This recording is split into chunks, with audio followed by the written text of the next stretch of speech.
Hey, welcome back. Now, this is part two on how to prepare your heart for your prodigal return. Let me just start by saying this. Listen, I have a cold, and this is like my third take trying to record this video because I keep coughing. I'm not going to re-record this video again. If so, you're going to hear me pause in the video, and even coughing. Okay, just excuse me, but we're going to get this information out. Okay. So the first video, part one, we talked about how the prodigal father responded to his son, asking for his estate, right? And so we broke down how his father responded to him. Now, in this video, we're going to go a little deeper. Okay, we're going to talk about how that first conversation, how that can go, how just get us ready for that first conversation. Okay. Excuse me. So this question originally came from one of our God ordained spouse, a part of our community. She was asking if I can share some tips that would help us prepare our heart posture to receive them back with open arms. And she went on to say how she struggled with how she's going to do it and how I should respond to him. She asked the question, should I let him express his feelings first and hold back mine until I feel safe? Should I test him for a while to make sure he's a new man? Should I not bring up how his past mistakes hurt and brought me a lot of heartache and pain? So when we go back into the story of the prodigal son, right? Luke chapter 15, when you start at verse 21, the son said to him, Father, I have sinned against heaven and against you. I am no longer worthy to be called your son. So before God sends your prodigal spouse back into your life, that's not the time for you to prepare or even try to get ready to have that conversation. No, we want to make sure that we are preparing ourselves for that conversation now while our prodigals are away and while we are in divine separation. Okay.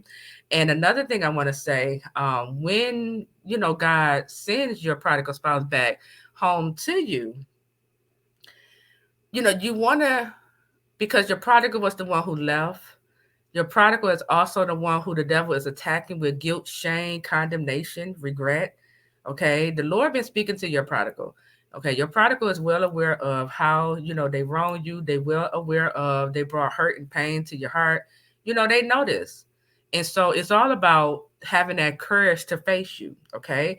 So you want to allow your prodigal to be the one to approach you with this conversation. Okay, so even when they come back, that's not when you don't want to just rush into it. No, embrace them, say hi, keep it light, fun, right? But wait for your prodigal to sit you down and are ready to talk about things. Okay, so in this video I want to help you to release this resentment. Okay. Excuse me. I'm going to help you to release this resentment, okay? Because just like she was asking in these questions, you know, she was saying how should I let him express his feelings first and hold back hers until she feels safe. So we got to get down to the bottom of, okay, well, what caused you to feel unsafe, right? We got to begin to do this work. She asked, should I not bring up how his past mistakes hurt and brought me a lot of heartache and pain? Well, first we got to release, this hurt and pain from out of our heart. Because if I don't take the time to release this out of my heart, I'm going to bleed on him when he come back. Or if it's a woman, I'm going to lash out. I'm going to be bitter. I'm not going to be able to receive them. I'm not even going to be able to see the new person that is standing before me because my heart is filled with all this hurt and pain.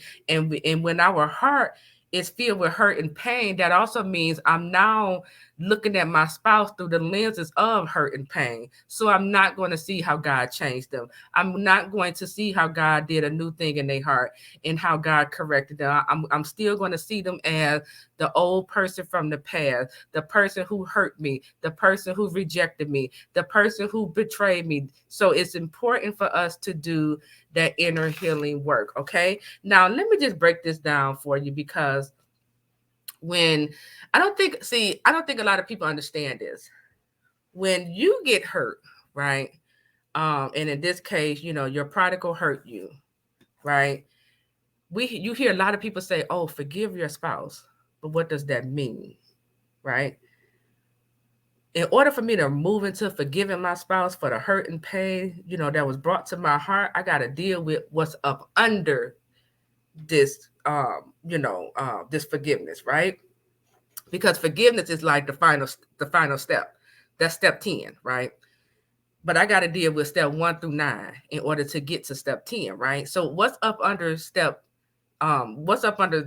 step 10 forgiveness is, first you get hurt by your spouse. Excuse me. You get hurt. That hurt now, it leaves a wound. It causes a wound in you, right?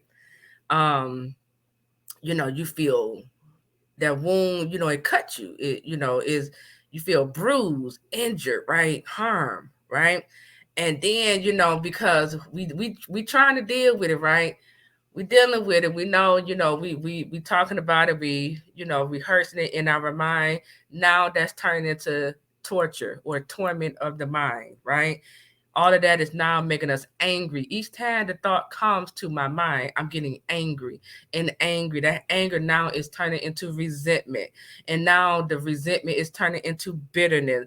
And when bitterness has really given birth, oh, I'm about to get revenge. Okay. And it could continue on. It could turn into murder. Okay.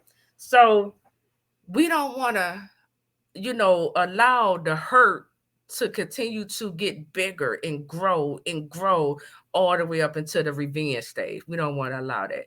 We want to make sure we are dealing with this stuff right now. Okay. So when we talk about releasing resentment over whatever hurt and pain your prodigal has caused you, okay, I got to know what I'm dealing with. Again, we have to do this work before your prodigal, before you are face to face with your prodigal. Okay, so this is the work you are going to be doing during divine separation. And let me also say, we're not just doing this work one time. You're going to have to continue to come back and ask yourself these questions I'm about to ask you.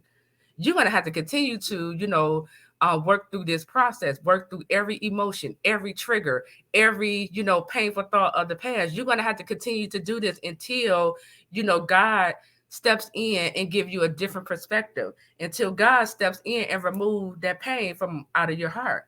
Because this is how this process works. A lot of us want that memory to go away. But the truth is, the memory is not going to go in. It's not. Unless God removes it, it's going to stay right there. But God, in his goodness and in his grace, when we pray and tell God, I give you this rejection, I give you this betrayal, I give you this hurt and pain that I experienced from my prodigal, I give it to you, Father, to wash it clean. Father, you said that you heal the brokenhearted and bind up their wounds. So Father, I'm standing on your word, believing that you're going to bind up this spirit of rejection that is hurting my heart. You're going to stop, this spirit from hurting my heart. Begin to command it. Spirit of hurt, stop attacking my heart. Stop breaking my heart. I command you to heal yourself now in Jesus' name, right? Sometimes you got to speak to it. But when we begin to move into prayer and invite God into our hurt and pain, now God is the one who comes in and he removes that hurt from your heart. The memory is still there, but when God removed that hurt and pain, the next time you think about the rejection or the betrayal, you're not being triggered. Your heart isn't breaking over it again because God has already moved you into a space of healing, right? And he has given you a different perspective. You have let it go. You say, you know what? My spouse don't owe me anything. I'm good. I'm moving forward. I understand I can't change the past. I can't change what happened from the past. I can only grow from it, right? This is how you know you are stepping into a level of healing, okay? But it all starts with us asking ourselves the hard question. Now, excuse me. Okay. So we got to deal with what happened in the past, okay? So you want to write down on a piece of paper, okay, what happened? What happened? What specifically hurt your heart? What did your spouse say to you? Maybe your spouse was saying some hurtful words to you. Well, what did they say that hurt your heart? What did they say that caused you to, be angry and upset? What are the words that keep replaying, over and over again in your mind? What did you see, that brought hurt and pain to your heart? If you were betrayed, how did your spouse betray you? Is it something that they said and they told others? Did you confide in your spouse and they told, everyone else, your secrets? But how specifically did your spouse betray your trust? How did it make you feel? This is very important. How did it make you feel? So I want you to be able to name your emotion. It made me feel angry. It made me feel sad. It made me feel disappointed. Like name it. Okay. And be able to describe exactly how this action or what my spouse said, it made me feel X, Y, and Z. Okay. Why do you think your spouse, said these things to you? Or why do you think your spouse betrayed you, in this way?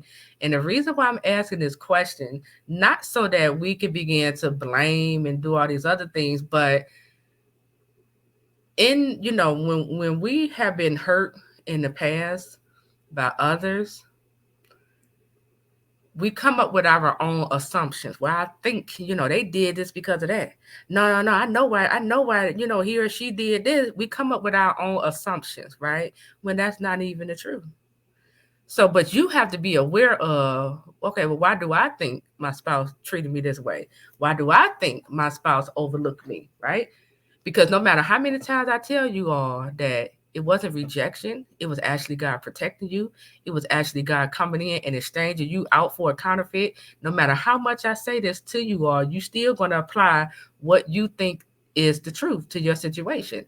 So write down why do you think your spouse responded to you this way? um, I also want you to ask yourself, what have your spouse done to you that it's just hard to let it go? It just keeps coming back to your mind. What is that thing? Where do you feel disrespected, unloved, or wrong at? And how did your spouse wrong you? How were you disrespected in this process? You got to go deep. This is what I'm getting at.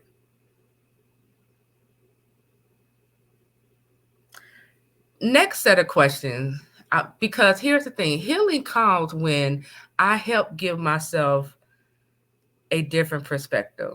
Healing comes when I give myself clarity concerning the situation, right? So I want you to, this part of the questions are concerning your prodigal spouse, okay? And I want you to ask yourself, do I really understand what it means to be a prodigal? Was my prodigal in his or her right mind when they did these things to me? Now, don't just look at, yes, they was. Don't just look at the outside appearance of things. No. Was your prodigal set on misunderstanding you? Because if so, the Bible tells us, when prodigals, when they have been given over to this reprobate mind, that is a fruit of it, a mind of no understanding. Okay. So it's not that you had a difficult spouse, they was given over to a reprobate mind. And do you understand what that means?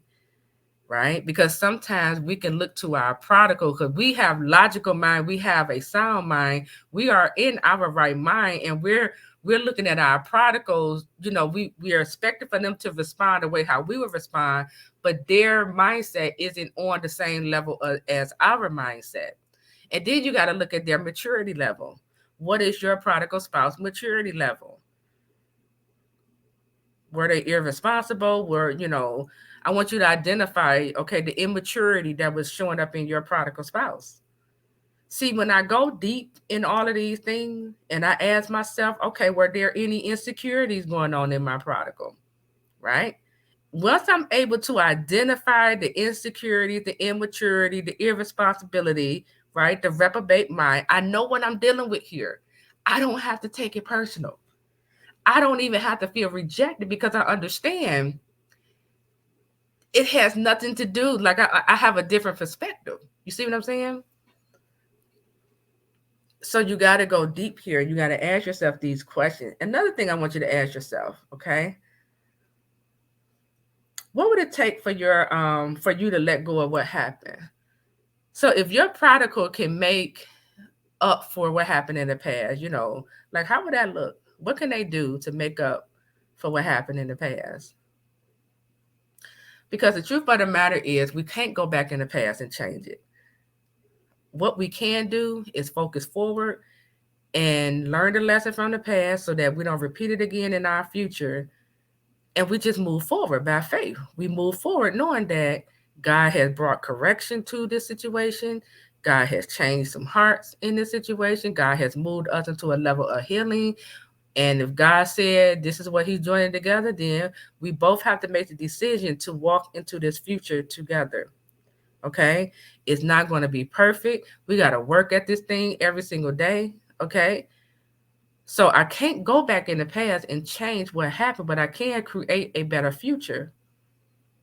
Okay? It's a decision. All right? So, like I said, I want you to ask yourself these questions because in you asking yourself these questions and answering the questions, okay, it's going to help you to release some of this pent up negative emotion. Okay. This is how we begin to release the resentment. This is how we let go of the anger. For some of you, you might have to write yourself a forgiveness letter. You might even have to write your spouse a forgiveness letter. I forgive you, put your spouse's name, for betraying me, for giving everyone else a chance but me, for overlooking me, for rejecting me, for hurting my heart the way have you done. Like you got to go there. I forgive you for taking your time and dragging your feet all throughout this process. I forgive you, for behaving and showing up like X, Y, and Z. You got to write the letter. This is how we move those emotions out of our body. Okay. We got to continue to do the work every single day. Each time, the thought of what happened in the past come to your mind and it moves you to anger, that's telling you we got more work to do. We have more work to do. That's telling you, get out your pen and paper. Let's write down, why is this coming up? What else do I need to deal with here? And for some of you, because the way how you were rejected and hurt in the past, see that rejection, that abandonment, that betrayal, it triggered other unhealed wounds that was, already inside of you. It just woke it up. So in this process, you might find yourself forgiving the hurt and pain from your past. You might identify this is a history of rejection. I always be rejected like this. People always betraying me. People always responded to me this way. And if that's the case, okay, what is it that you are doing? And I'm not blaming you, but what is it that you are doing that keeps placing you in this position to get betrayed by people? Because sometimes we could be so nice, sometimes we could have such a good heart to where we just overlook all the red flags and we get all these people 50 chances to continue to stab us in the back. So what is it that I'm doing that's communicating to this individual that it's okay for them to continue to do this to me? And I need to begin to identify, okay? Because if I've been rejected all of these times, I know the traits, I know the signs of a person, who is dealing with this rejection in them. I could begin to identify this in people so that, if I'm around the wrong person, I don't have to stay around them once I begin to see the signs in them. You see what I'm saying? Excuse me. So we got to begin to ask ourselves these questions, keep working through this every single day. If you find yourself getting triggered, okay, that trigger is talking to you. It's talking to you and it's trying to communicate a message to you, but you got to face the trigger. You got to ask yourself, okay, what is this trigger trying to tell me? Right? If you have anger issues, okay, what is the root cause of this anger issue? Where did it first stem from? Why did I just go red? Okay. Why did I just lash out like that? What's at the bottom of this? Right? We got to go deep. We got to ask ourselves these hard questions. So this is the pre-work. We do this work before we, get in contact with our spouse. Okay. So this is part 2. I'll see you in the next video. Take care.